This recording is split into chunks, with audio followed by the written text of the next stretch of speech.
अस्सलाम वालेकुम। वालेकुम अस्सलाम। क्या नाम है आपका? आयशा तहसीन। आयशा कैसी हैं आप? I am good. आयशा क्या करती हैं आप? कॉलमनिस्ट राइटर हूँ, जो आप करती हो वही मैं करती हूँ। अच्छा यानी आप भी जो है वो शो करती हैं। हाँ जी। चलें ज़बरदस्त हो गया। कैसा जा रहा है एक्सपीरियंस? कितना अरसा हो गया काम करते हुए? एक्सपीरियंस ऑन स्क्रीन तो हो गया मुझे 3 इयर्स हो गए हैं। वंडरफुल जॉब, मुझे बहुत मज़ा आता है पब्लिक के साथ, और आपको पता है पब्लिक बाज़ दफ़ा इंजॉय भी करवाती है और तंग भी करती है। काम भी करती है, ज़्यादातर इंजॉयमेंट होती हो। हाँ, काम को इंजॉय करना आना चाहिए। मैं पर्सनली क्योंकि हैंडल कर लेती हूँ तो मुझे मज़ा आता है। से हैंडल कर लेती हैं? गुस्सा करके हैंडल कर लेती हैं या कोई शटअप कॉल दे देती हैं? शट अप कॉल भी नहीं देती, कुछ बॉडी लैंग्वेज आपकी ऐसी होती है और कुछ आपके जो आइज एक्सप्रेशन है वो ऐसे होने चाहिए कि आप कहीं खड़े हैं, आपको पता होना चाहिए कि एक लेडी खड़ी है। आप वुमेन एम्पावरमेंट होनी चाहिए आपके अंदर ना। तो एक औरत खड़ी है, उससे बात करनी है, क्या खड़ी। मैं हमेशा अपने लिए लड़की का वर्ड यूज़ नहीं करती। मैं हमेशा अपने लिए कहती हूँ कि मैं औरत हूँ, ठीक है, क्योंकि जो औरत होती है वो ज़्यादा मजबूत होती है। लड़की को तो कोई भी ट्रैप कर सकता है और लड़की को कोई भी हैंडल भी कर सकता है। जो औरत होती है वो मजबूत होती है, इसलिए मैं अपने आप को औरत कहती हूँ। अच्छा आपने बड़ा एकदम डिफरेंट कर दिया। बहुत सारी लड़कियां भी बड़ी मजबूत होती हैं। नहीं औरत लफ्ज़ कहने से ना औरत और मजबूत हो जाता है। लड़की तो 18 साल की भी होती है, तो हम ज़ाहिर, मैं अब 22 साल की हो गई हूँ, तो मैं तो अपने आप को औरत इसलिए कहती हूँ क्योंकि मुझे प्राइड फील होता है। Still you are very young. मैं तो फिर वाकई मैं तो बूढ़ी हो गई हूँ फिर। मैं तो आपसे इतनी बड़ी हूँ कि मैं तो बूढ़ी हो गई हूँ फिर। कितने साल की हैं आप? I am 29। अच्छा 20 नहीं, आप कहाँ पे बूढ़ी होगी? अभी तो आपकी जवानी। मैं तो अब 30 की होने वाली हूँ अब। तो चढ़ती जवानी कहते हैं। नहीं जवानी नहीं है, मैं तो अब बस अभी इस नवंबर में जो है वो मैं 30 साल की हो जाऊँ। अच्छा, मैंने कहीं सुना था कि 30 के बाद औरत ज़्यादा प्यारी हो जाती है।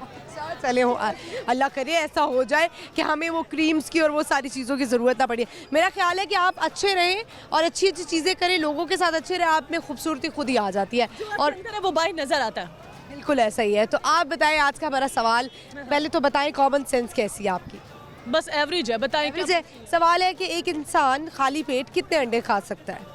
एक इंसान खाली पेट कितने अंडे खा सकता है? अगर पेपर्स में ले रहा है तो बहुत ज़्यादा खा लेगा। क्योंकि खाली पेट नहीं सही अंडे खा रहा है। अच्छा, सही अंडे खा रहा है, ओरिजिनल। अगर ज़्यादा भूखे पेट का है तो फिर तो 10-15 भी खा सकता है, लेकिन अगर एवरेज लगाया जाए तो 3। नहीं, गलत जवाब हो गया। मुझे बताएं, आप क्या कहना चाहेंगी, लोगों को क्या मैसेज देना चाहेंगी, या कोई हिडन टैलेंट हो आपके अंदर वो दिखाना चाहती हो, सिंगिंग या शेरो शायरी का शौक हो? अभी कुछ भी नहीं दिखा रही, सिर्फ ये कहना चाहूँगी बी पॉजिटिव, अच्छा सोचें और अच्छा बोलें। अगर आप अच्छा सोचेंगे तो आपके वर्ड्स भी आपका साथ देंगे, क्योंकि बुरा बोलने से कुछ हासिल नहीं होता। हाँ, आपकी रिप्यूट ज़रूर ख़राब हो जाती है कि आपने क्या बोला, क्योंकि जब आप अच्छा बोलते हैं तो इर्द गिर्द के लोग भी आपको याद रखते हैं। आप बुरा बोलते हो तो हमेशा बदतमीज़ बंदे की कभी भी कदर नहीं होती। जैसा जवाब आप देंगे तमीज़ के साथ, हमेशा तमीज़दार शख्स को ही सोसाइटी में, फैमिलीज़ में, ऑफिशियल या कहीं भी आपको याद रखा जाएगा, हमेशा जो तमीज़ से जवाब देता है। लेकिन आपको पता है कि बहुत सारे यहाँ पे ऐसे लोग हैं जो गुस्से की वजह से या बदतमीज़ी की वजह से लोग उनसे डर के उनकी इज्जत करते हैं, क्योंकि मजबूर होते हैं ना कि बदतमीज़ है, कहीं हमारी बेइज्जती कर देगा, तो मजबूरन उसकी इज्जत करनी पड़ती है। चंदा, मुझे ये बताओ कि जो बदतमीज़ी से डर के इज्जत होती है वो इज्जत थोड़ी होती है। वो तो इज्जत होती नहीं ना। होती नहीं है ना। किसी पे प्रेशर डाल के इज्जत करवाना, उसको इज्जत थोड़ी कहते हैं। इज्जत कमानी पड़ती है। और लोग ये कहते हैं ना कि 1-2 दिन में 2 बंदा इज्जतदार बन गया या उसके पास पैसे आ गए वो इज्जतदार बन गया। इज्जतदार बनने के लिए इज्जत कमाना पड़ती है, और जो अपनी कमाई होती है ना उसमें बड़ी बरकत होती है।